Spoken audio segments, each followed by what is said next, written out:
Julian Cope. Julian Cope, welcome to Radio Luxembourg. Hi, how are you? You were one of the big things of 1981. What happened to the Teardrop Explodes? Did Top of the Pops 9 times in 1981, no times in 1982.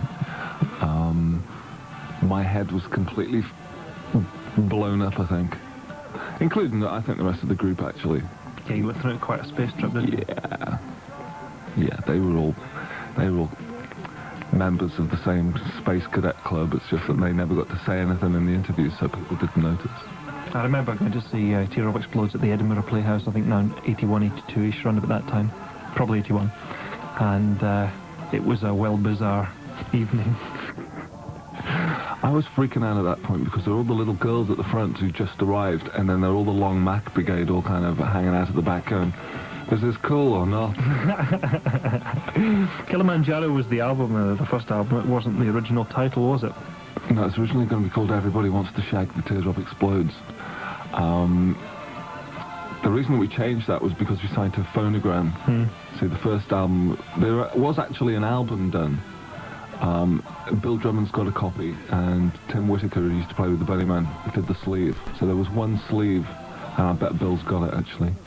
But it's great, it had a mandala, real kind of cosmic sleeve with the words, everybody wants to shag the Teardrop Explodes, in very kind of neat lettering.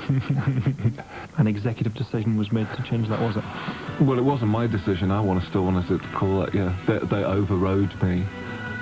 So never mind, the next one could be Everyone Wants to Shag Julian Cope. Yeah, that would be even better, actually. Did you feel trapped by your hits? Is that why the Teardrop Explodes came to an end? No, the reason the Teardrop Explodes came to an end was the only reason that the majority of people were into us at the start was because of my haircut and a flying jacket. Right. And so I wanted to get rid of that, which I'm sure most of the fans who were genuinely into me wanted me to get rid of it and sod off all the people who weren't really into it. And I did that, and of course the majority of young fans just went, oh well, Nick Haywood band, you know. And I certainly had the right effect. As far as I was concerned, you know, I was cast into a wilderness where nobody wanted to play my records.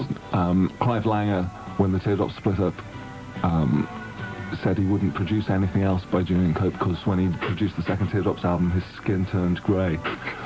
And so my manager rung up Jake Riviera, who manages Clive, and Jake Riviera said, I won't even entertain the idea. Since Clive's career was almost in ruins afterwards, I've never seen such a mess.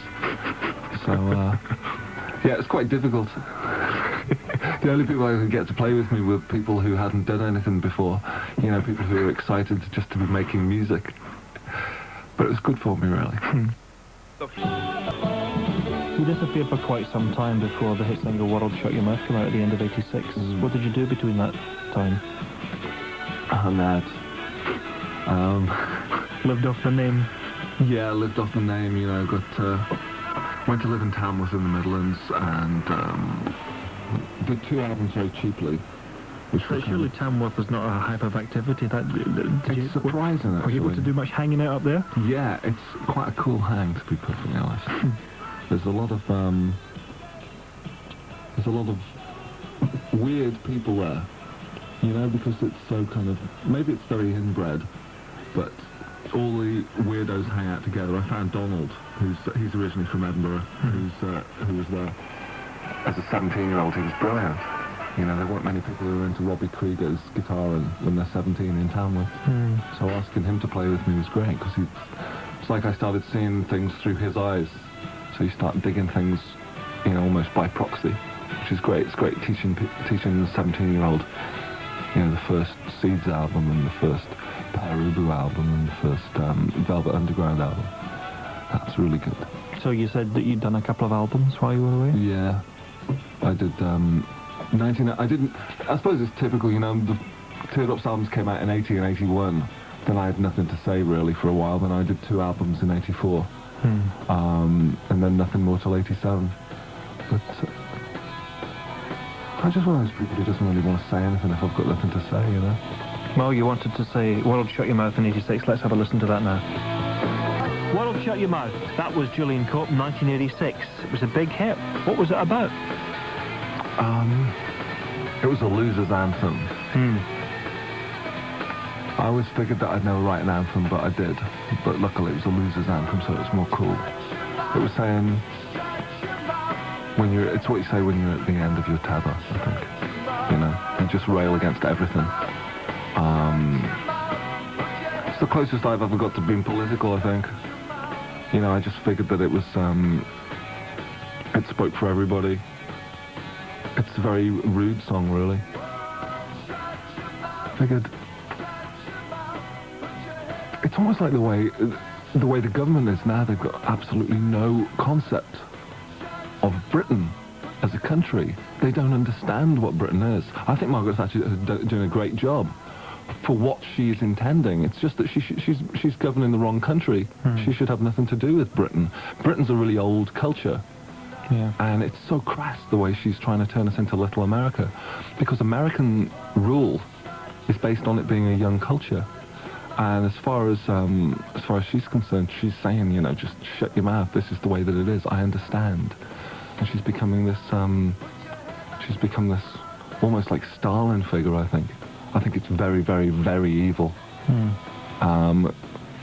That's kind of what I was saying, really. It was picked up as an anthem by lots of different people's, you know, World Shut Your Mouth, and it was picked up. It was there was a great vibe about it at the time. It was refreshing.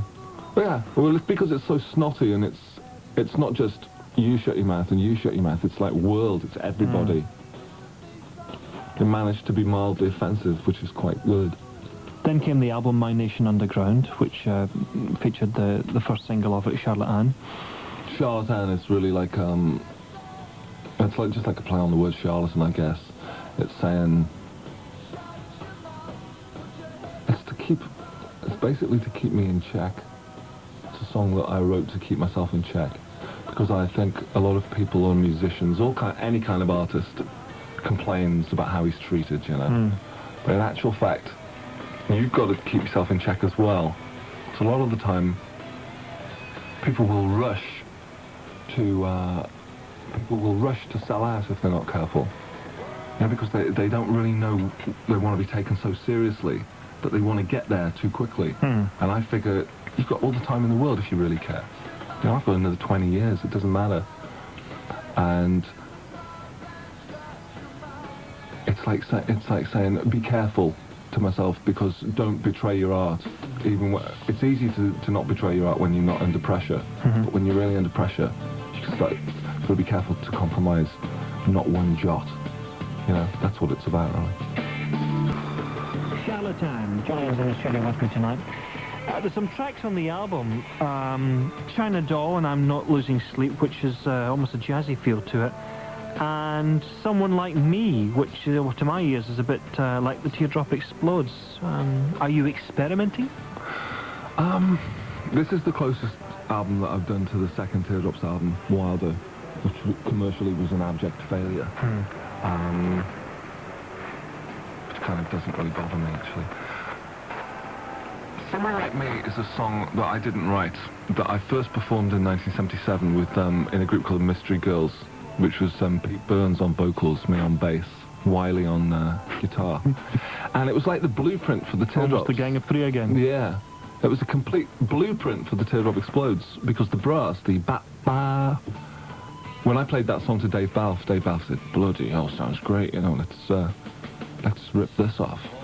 So over the years, I've just used that song all the time. It's my blueprint for brass, you know, it's my basic idea for brass.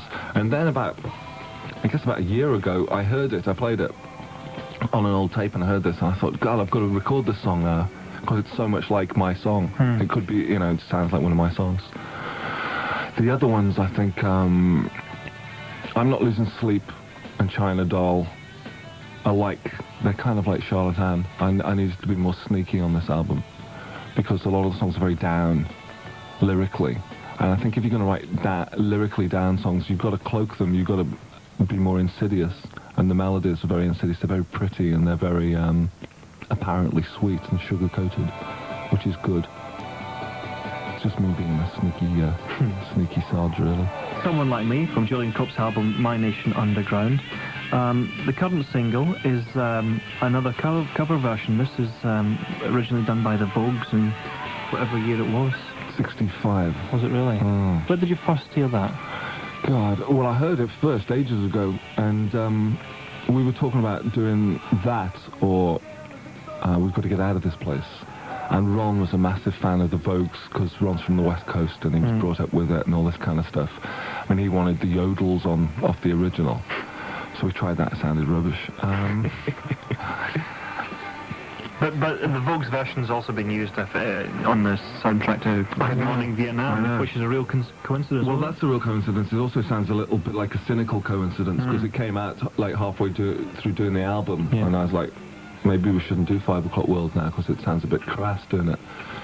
But I thought, no, sod it, because I changed all the lyrics and the arrangement, and it's not really like doing a cover version. You know, it sounds like... I always want to do songs, if they're cover versions, I want to do songs that sound like I could have written them. You know, many songs that I was jealous of having not written. Right. So that's okay. 5 O'Clock World, to my ears, it seems as if you've come up to another peak, like you did almost if with Reward, and then you went down, then you come up with World Shut Your Mouth, you've gone down, and now you've come back again with 5 O'Clock World. It seems to be another one of the Julian Cope peaks. Well, it's kind of because it's got that sound, hasn't it? You know?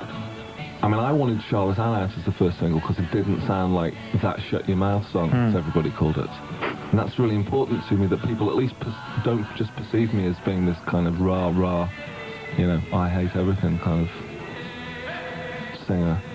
But unfortunately, I think people perceive me as somebody who does this kind of, I don't know,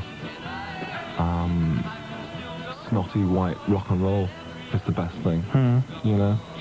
Maybe when I sound my most Stonesy, people like it best. Unfortunately, that's not always my favourite side, it's just a side that I like. So, that's difficult, you know? I'm not the sort of person who writes one album and they all sound the same. 5 O'Clock World, that's the current single, Julian Cope, taken from the album My Nation Underground. You're quite synonymous about your toy collection. Well, that's me, my toy collection. It's like everything that I'm into is me, or I'm not into it. My old manager was such a record collector that when I saw his records and I saw how kind of anally retentive he was about it, I actually started giving records away. Because I thought, if you know, he's really good at it, I'm not that good at it.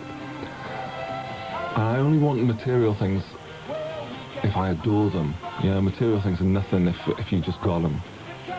So with my toys, I'm just completely obsessive with them, you know, they're brilliant. I love them perfect. I love 50s dinkies perfect in their box. Are they difficult to find now? No. Really? No. It's just the prices are going up, which is kind of a bit of a drag. Because it means that it's harder for people who genuinely love them and easier for investors, which is the wrong way. But then again, I also collect battered ones because I like to play with them. You know, and I think a toy kind of embodies what was the child who played with it. You know, if the child was a good kid and smashed all the front end and everything, then the toy has all the joy that was pumped into it. So I really like that. I like modern toys as well, you know, I collect Scale Extric and robots and all kinds of garbage. There's nothing I don't really collect, actually. I even collect milk bottles now, which is a drag. Anything that's collectible on the way you go. Yeah. You can collect anything. I remember seeing on television once this guy who collected fresh air from different places around the world and whatever. Really? He filled up a bottle with water and emptied it as the air went into the bottle, and that was it. And all these bottles collected of air. Right. That's really cool, yeah. Why not? Yeah. Why not indeed? Yeah. You've now emulated the success of the Teardrop Explodes with solo singles. You've come to the same peak as amount of hits. Do you feel now that you've shrugged off the Teardrop Explodes totally? I think so, yeah. I think I have now because the Teardrops album just got re-released in America, and they said the Teardrop Explodes featuring Julian Cope, which means I'm actually bigger than the Teardrop Explodes is, which is good, you know? I wonder how long was Neil Young going before he was no longer ex-Buffalo Springfield, you know? Right. How long was Lou Reed going before he was ex-Velvet Underground? I don't know. It's almost like there's, I was in The Teardrop Explodes now, you know, but I've been on my own for so long. Yeah. Is it just a fading memory now? Well, especially with the Space Cadet Club, there's probably not much you remember. I vaguely remember it, you know, and a lot of it was a drag and a lot of it was brilliant. But the success was brilliant, but the coming down wasn't so much fun. Well, no, the success actually wasn't as brilliant as a lot of the other things. You know, a lot of it was messing up was a lot of fun, really. But I'm no longer hung up about the fact that we messed up. I used to be really hung up about it and not want to speak about it. Whereas now I think it's okay. What are you planning now for the future? Have you got another album on the go? Yeah, definitely. I want to do another album. I might record the new album in America. Because I think that would be fun. I need to record another tense album. And I think I'll get less tense if I'm in Britain too long. Because it starts to get a bit cosy. Yeah. You know, so that's good. And you're out of London as well. Yeah. Which doesn't really help because it's a lot more mellow. Yeah. Okay, well, we look forward to that, but we got the current single. We're going to have a listen to that again. Julian Cope, thanks very much for coming to Luxembourg. Great, thank you.